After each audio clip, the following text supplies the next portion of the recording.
سورہ نساء جیسے کہ آپ کو بتایا گیا مدنی صورت ہے، اور مکی اور مدنی صورتوں کی پہچان بارہا آپ کو بتائی گئی کہ نبی کریم صلی اللہ علیہ وسلم کی ہجرت سے قبل جو صورتیں یا آیتیں نازل ہوئیں مکی کہلاتی ہیں، اور آپ کی ہجرت کے بعد جن کا نزول ہوا وہ مدنی آیات یا مدنی صورتیں کہلاتی ہیں۔ چونکہ آپ اس میں گفتگو سن چکے ہیں، میں چند مخصوص آیات پر مختصر سا درس کرتا ہوں اور پھر انشاءاللہ ہم دعا کریں گے۔ اللہ تبارک و تعالی نے تیسری آیت میں ارشاد فرمایا کہ وہ اللہ تعالی ارشاد فرماتا ہے کہ فَانْكِحُوا مَا طَابَ لَكُم مِّنَ النِّسَاءِ مَثْنَىٰ وَثُلَاثَ وَرُبَاعَ فَإِنْ خِفْتُمْ أَلَّا تَعْدِلُوا فَوَاحِدَةً۔ یہ عورتوں کی یہاں پر ایک تو نکاح کی اباحت سمجھ میں آتی ہے۔ ترجمہ یہ ہے کہ پس اے لوگو نکاح کرو تم ان عورتوں سے جو تمہیں پسند آئیں، دو دو سے اور تین تین سے اور چار چار سے۔ پھر اگر تمہیں خوف ہو کہ تم عدل نہ کر سکو گے تو ایک سے۔ تو اب اس میں اللہ تعالی ایک تو اس میں نکاح کی اباحت سمجھ میں آتی ہے کہ نکاح کی یعنی اجازت، لیکن یہ اصل اس آیت کے نزول کا مقصد نہیں تھا، بلکہ مقصد نزول یہ ہے کہ عرب لوگ بسا اوقات پیسے کے لالچ میں اور دیگر مصلحتوں کی بنا پر ایک ہی وقت میں کئی عورتوں سے نکاح کرتے تھے۔ بعض روایات میں تو 100 عورتوں سے نکاح ثابت ہے، لیکن وہ 2-3 کا حق پورا کرتے اور باقی کو ایسی معطل چھوڑ دیتے، اور وہ بیچاری نہ کسی اور سے نکاح کر سکتی، نہ ان کے تقاضائے نفسانی پورے ہوتے اور نہ دیگر ان کی حاجات کی تکمیل ہوتی۔ اس طرح ان کے لیے ایک ظلم عظیم ہوتا تھا۔ ہمارے نبی کریم صلی اللہ علیہ وسلم تشریف لائے تو اللہ تبارک و تعالیٰ کے حکم سے ایک لمٹ قائم فرمائی کہ اس تعداد سے زیادہ نہیں کر سکتے ہو، اور یہ یقینی سی بات ہے کہ اللہ تعالیٰ نے ہمیں پیدا کیا اور اللہ تعالیٰ ہی جانتا ہے، وہ علم رکھتا ہے، وہ قدرت رکھتا ہے، اس نے اپنے علم سے اپنی قدرت سے مختلف لوگوں میں مختلف قسم کی کیپیسٹی رکھی ہے، صلاحیت رکھی ہے۔ تو بعضوں کو زیادہ نکاح کی خواہش ہوتی ہے، اگر وہ ایک پر اکتفا کریں تو پھر وہ اگر ایک ہی عورت سے نکاح کرنا فرض ہوتا دوسری سے نہیں کر سکتے، اور زیادہ خواہش ہوتی تو پھر انسان ہو سکتا ہے کہ نکاح کے باوجود زنا کی طرف چلا جاتا یا کسی اور طریقے سے اپنے تقاضائے نفسانی کو پورا کرتا۔ تو پھر اس میں جو مقصد نکاح تھا، ایک بہت بڑا مقصد نکاح کہ انسان حلال طریقے سے اپنے تقاضے پورے کرے، وہ فوت ہو جاتا۔ اس لیے اللہ تعالیٰ نے 2 پھر 3 4 تک عورتوں سے نکاح کی اجازت مرحمت فرمائی۔ تو گویا کہ یہ آیات تعدد ازواج کے حق میں نازل ہوئی کہ کتنی بیویوں سے نکاح کر سکتے ہیں، لیکن نبی کریم صلی اللہ علیہ وسلم نے بیویوں کے درمیان عدل کا حکم دیا۔ اللہ تعالیٰ ویسے ہی مطلقاً ویسے یہ بیویوں کے بارے میں نہیں ہے، لیکن عدل کا حکم دیتا ہے کہ اعدلوا ہوا اقرب للتقوی، اے لوگو عدل سے کام لو، وہ تقوی سے زیادہ قریب ہے۔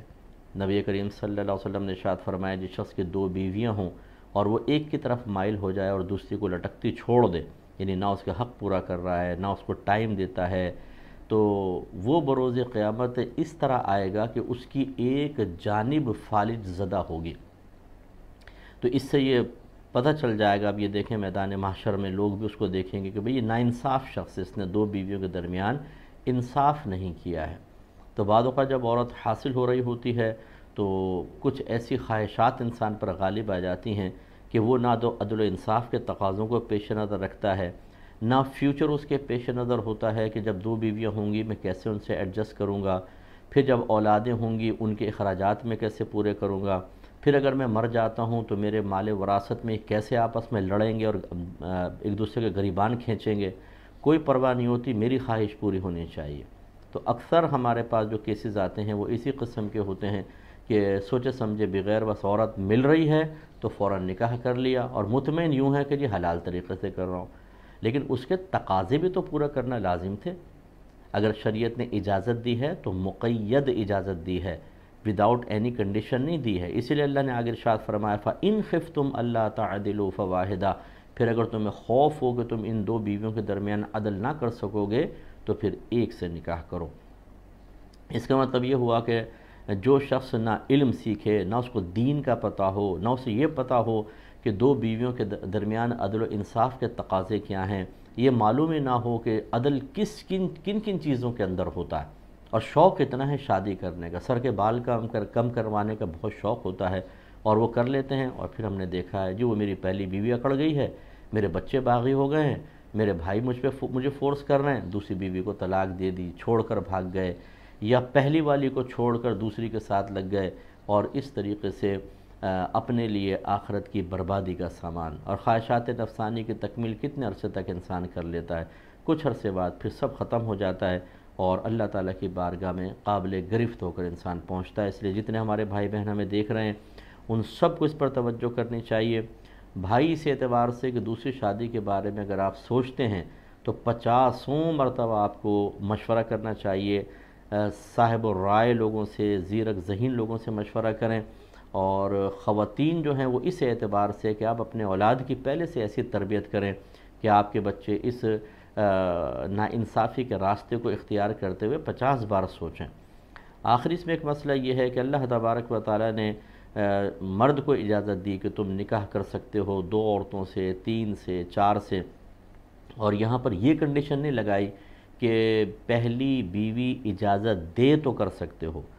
یہ کنڈیشن چونکہ یہاں مذکور نہیں ہے، اور جب اللہ تعالیٰ کوئی شرط بیان نہ فرمائے تو اپنے پاس سے ہم اس کو مشروط نہیں کر سکتے، لہذا دوسری شادی کے لیے اپنی پہلی زوجہ سے پوچھنا لازم نہیں ہے۔ لیکن اسے کہنے کا مطلب یہ نہیں ہے کہ پھر اس کے اعتماد کو خراب کریں، اس کو اعتماد میں لیے بغیر عملی قدم اٹھا کر اور پھر اچانک اسے اطلاع دے کر اس کی شدید دل آزاری کا سبب بنے، یہ صحیح نہیں ہے۔ اس لیے بہتر یہی ہے، مستحب یہ ہے کہ اگر ایسا ارادہ ہو تو سب سے پہلے مشورہ کریں، اچھی طرح فیوچر کے بارے میں سوچیں۔ اگر یہ صلاحیت آپ کے اندر نہیں ہے، اس میں بھی کسی سے مشورہ کر لیں کہ اگر میں دوسری شادی کرتا ہوں تو کیا کیا فائدے ہو سکتے ہیں اور کون کون سے نقصانات میری طرف متوجہ ہو سکتے ہیں، اس کے اعتبار سے انسان کو پھر کوئی فیصلہ کرنا چاہیے۔ اور پھر اگر آپ شادی شدہ ہیں اور آپ کی یعنی بیوی حیات ہیں، دوسری شادی تو بیوی کے مرنے کے بعد بھی ہو سکتی ہے، طلاق دے دی پھر بھی ہو سکتی ہے، لیکن یہاں کلام ہے 2 بیویاں ایک ساتھ رکھنے پر، تو لہٰذا اپنی زوجہ کو حتی الامکان اعتماد میں لے کر کریں۔ اور میں ان بہنوں سے بھی گزارش کرتا ہوں کہ جو شادی شدہ حضرات سے شادی کرنے کے لیے تیار ہو جاتی ہیں، اپنی کنڈیشنز رکھتی ہیں کہ اپنی پہلی زوجہ کو طلاق دو پھر میں تم سے نکاح کروں گی، تو یہ اچھی طرح یاد رکھیں، نبی کریم صلی اللہ علیہ وسلم نے اس کو حدیث میں منع بھی فرمایا، اور کسی کا گھر اس طرح خراب کر کے توڑ کر اپنی خوشیوں کا سامان کرنا کبھی انسان کو راس نہیں آئے گا۔ یہ ہماری بات یاد رکھیے گا کہ جو خوشی کسی کے غم کے ذریعے حاصل کی جائے وہ خوشی کبھی راس نہیں آتی، اس میں بڑے مسائل پیدا ہوتے ہیں، پھر دوسری کے بعد تیسری کی طرف چلا جاتا ہے، اور بعض اوقات طلاق دلوائی آپ نے اور پھر اپنی اولاد پھر آگے معاملات یہ کر رہی ہوتی ہے کہ وہاں سارے خراب معاملات ہو جاتے ہیں، تو ایسا ہرگز نہ کیا جائے۔ اس لیے حتی الامکان کوشش یہ ہونی چاہیے کہ اپنے آپ کو بھی آزمائش پر نہ ڈالیں۔ بعض خواتین سوچے سمجھے بغیر اس طرح نکاح کر لیتی ہیں، اور بعد میں وہ شوہر ان کو چھوڑ کر پھر پہلی والی کے پاس چلا جاتا ہے اور مسائل پیدا ہوتے ہیں۔ تو یہ آپ نے پہلے اس آزمائش میں کیوں اپنے آپ کو ڈالا تھا؟ اسی طریقے سے بسا اوقات یوں بھی دیکھا گیا ہے کہ شوہر جو ہے وہ مطلب اپنا سارا مال و متاع دوسری کے نام کر دیتا ہے، اس طرح ناانصافی کا مرتکب ہوتا ہے، اور اپنی اولاد اور بیوی کو مال سے محروم کر کے، اور پھر وراثت بھی ساری اسی کے پاس گویا کہ چلی جاتی ہے۔ اس طرح بھی کئی خرابیاں سامنے آئی ہیں، اس لیے تھوڑی سی احتیاط ہی کرنے میں بہتری ہے۔